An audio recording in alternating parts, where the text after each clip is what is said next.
Bom, primeiramente eu queria falar um pouco do motor Stirling, que é um motor de combustão externa, ou seja, o processo da combustão ocorre fora do motor, aproveitando os calores dos gases de combustão. O motor Stirling é uma máquina térmica, e os melhores motores Stirling já criados até agora teve o seu rendimento de 45%, que supera a eficiência dos motores de gasolina, diesel e as máquinas a vapor, que tem eficiência mais ou menos entre 20 e 30%. O motor Stirling ele funciona num ciclo termodinâmico, que é composto por 4 fases, que é a compressão isotérmica, que é a temperatura constante, o aquecimento isométrico, que é a volume constante, a expansão isotérmica e o arrefecimento isométrico.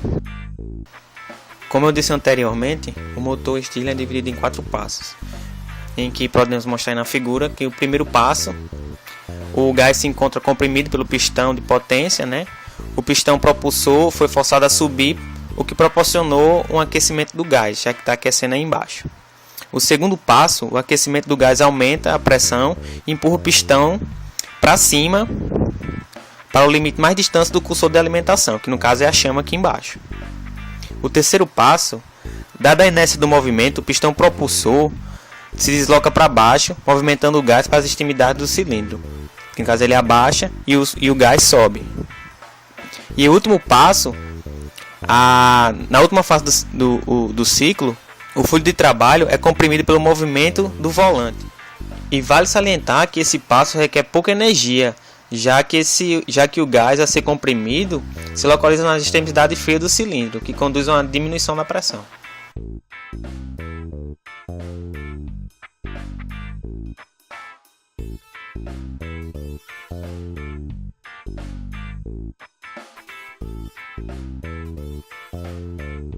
Bom, esse foi o motor que nós montamos com 2 latas de 269, um joelho de cano, uma bexiga, palitos, um CD para poder fazer o contrapeso. Bom, pelos materiais utilizados lá como foi postado no vídeo, nós montamos esse motor Stirling e ele não funcionou devido a algumas vazões que ocorreram tanto na bexiga quanto na hora que nós fomos encaixar a lata. Quando nós encaixamos a lata, aqui nesse sentido, ela rachou bem aqui. Nós tentamos colocar com Durepox, esperamos 2 horas e mesmo assim ó, ela houve uma rachão maior. Depois que o Durepox secou, que nós aquecemos novamente, ele rachou bem aqui. Então nós tiramos o Durepox, fizemos outra base e mesmo assim rachou de novo. E daí a gente colocou essa fita isolante. Também outro defeito do nosso motor foi em relação ao furo, que não foi completamente alinhado. Pois usamos uma furadeira grande, na hora que nós fomos furar, aí ficou desalinhado. Outra coisa que também influenciou foi que nós não testamos o girabrequim antes. Por quê? Porque quando o pistão, no caso, o girabrequim com o pistão, porque quando nós giramos aqui, o certo é essa bexiga subir e descer de acordo com o ar que está aqui dentro. Então na hora que nós giramos aqui, o certo era essa bexiga movimentar.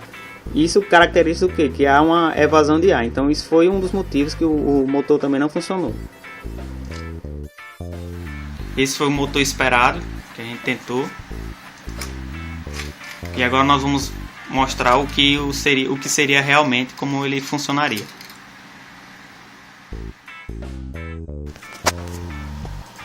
Bom, esse é o motor que nós esperaríamos fazer, só que pela evasão que nós tivemos não obtivemos sucesso. Você pode perceber que ele está completamente vedado, tanto na parte da base quanto na parte da bexiga. E você pode perceber também que o alinhamento dele é completo, bem conciso.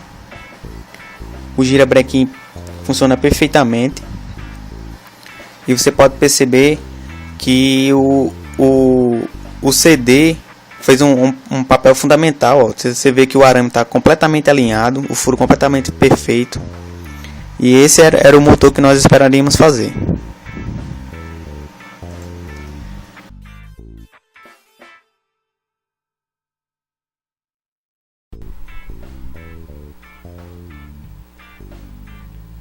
Bom, primeiramente nós realizamos o cálculo teórico da primeira e da segunda lei da termodinâmica do ciclo de Stirling, e pelos dados que nós obtivemos, a temperatura da fonte quente, que foi 400 graus Celsius, que transformado para Kelvin fica 673, que é a temperatura máxima que de uma chama, que é gerada pela queima do etanol, e a temperatura fria, que é a do ambiente, que é 298 Kelvin.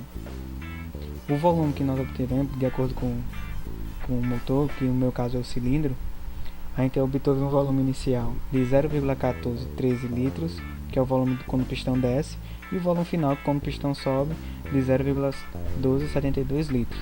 O gás utilizado foi o O2, que foi o da combustão, que ainda nós achamos por volta de 6,04 mols, em que a sua pressão foi a pressão atmosférica, 1 atm, e a pressão final foi de 1,1146 bar, pelo acordo que nós fizemos aqui, P1V1, P2V2.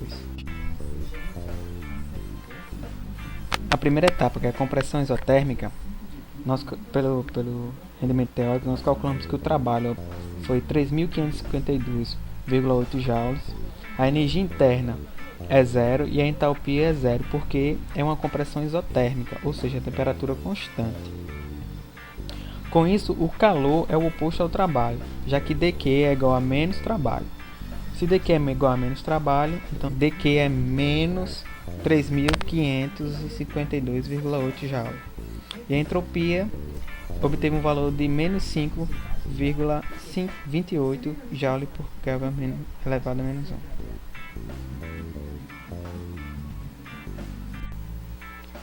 A etapa da segunda para a terceira, que é a expansão isométrica, o trabalho é zero, já que é uma expansão isométrica, que é o volume constante. A energia interna e o calor obteve o mesmo valor, já que nós podemos calcular ao mesmo tempo, que foi menos 47.078 joules.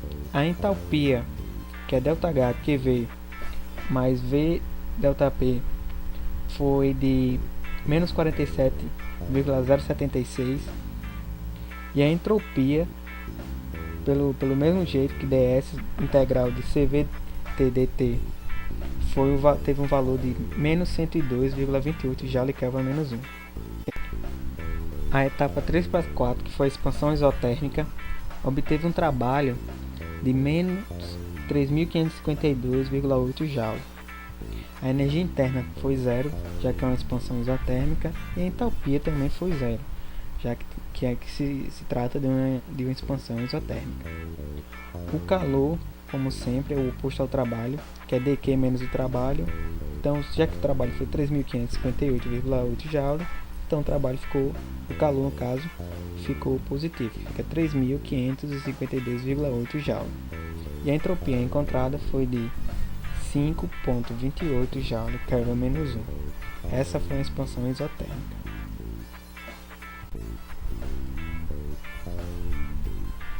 A etapa 4 para 1, que é a compressão isométrica. O trabalho realizado foi zero, já que se trata de uma compressão isométrica. A energia interna e o calor, que podemos calcular da mesma forma, obteve um valor de 47.078 joules. A entalpia obteve um valor de 47.076, e a entropia um valor de 102,28 joules Kelvin menos 1. Como se trata de um ciclo, então ele retorna ao seu estado inicial, no caso A1, da 1 para 2. Então da 1 para 2, resumidamente, a expansão isotérmica, que é uma fonte de calor externa que aquece o gás enquanto ela se expande, a fim de sua temperatura permanecer constante, né, já que é isotérmica. Aí o segundo passo, que é o resfriamento isocórico ou isométrico, que é o volume constante, o calor é retirado do gás. Do 3 para o 4 ocorre a compressão isotérmica, que o gás é refrigerado enquanto seu volume diminui para que sua temperatura não aumente. E do 4 para 1 é o aquecimento isocórico ou isométrico, que o gás é aquecido até a temperatura inicial e o ciclo recomeça. Resumidamente, esse é o ciclo de Stirling. Como dito anteriormente, a eficiência do ciclo teórico foi de 56%, a eficiência do motor. O nosso motor não funcionou, então nós não podemos calcular o nosso ciclo real, nossa eficiência do motor. Então temos aqui o ciclo. Já que é um ciclo, se trata de um ciclo, então ele retorna ao seu estado inicial. Você pode perceber que todas as etapas, uma cancela com a outra, porque já que é um ciclo termodinâmico, então ele tem que retornar para o seu estado inicial. Você pode ver que o total, tanto do trabalho, quanto do calor, quanto a energia interna, quanto a entalpia, quanto a entropia, todos os valores é zero. Então a somatória é zero, tem que dar zero, já que se trata de um ciclo termodinâmico. Na reação de combustão do combustível utilizado, que foi o etanol, pela equação, nós temos que o ΔH de combustão é o ΔH de produtos menos o ΔH de reagentes, em que o ΔH de combustão obteve um valor de menos 1.366,6 kJ por mol. Negativo, né? Porque já se trata de uma isotérmica, né? Como é combustão, é exotérmico. A temperatura de chama que a gente calculou obteve um valor de 4.427,36 Kelvin, temperatura bem alta. A temperatura de explosão também foi uma temperatura que foi bem alta, que obteve um valor de 5.703,77 Kelvin.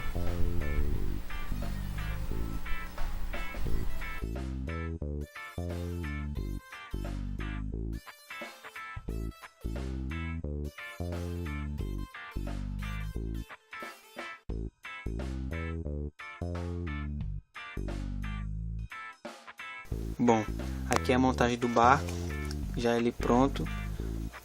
A montagem foi bem simples, nós cortamos aqui em ambas as garrafas, colocamos os palitos e passamos uma fita adesiva para que ele pudesse estabilizar.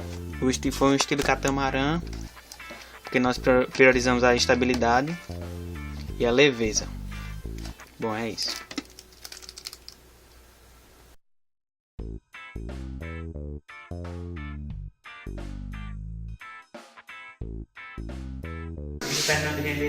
Estamos aqui no laboratório vendo o desespero do meu amigo Vitor. A galera deixou ele se fudendo sozinho. Ixi, pode falar palavrão não, né, boy? Pode não. Ah, fudeu.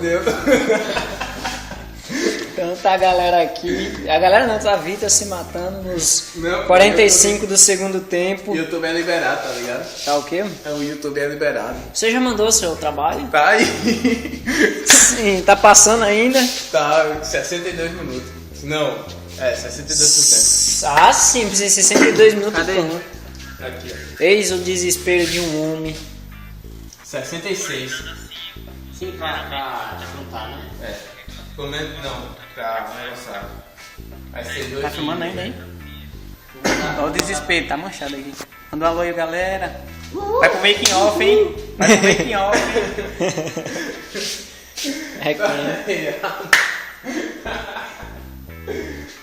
Ei, irmão, depois de hoje, só amanhã é isso. Só pelo making off, professor, vale alguma coisa. Vou fazer aqui agora.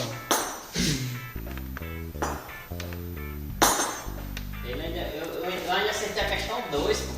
Making off. Sério? A questão É assim que se escreve making off? É assim, boy? Making off? Making off é assim, né? Que você escreve? O cara Making não off. sabe escrever nem making off, hein? Making off. Como é? A questão Eu vou dar stop pra você passar esse vídeo agora. Valeu. Sério?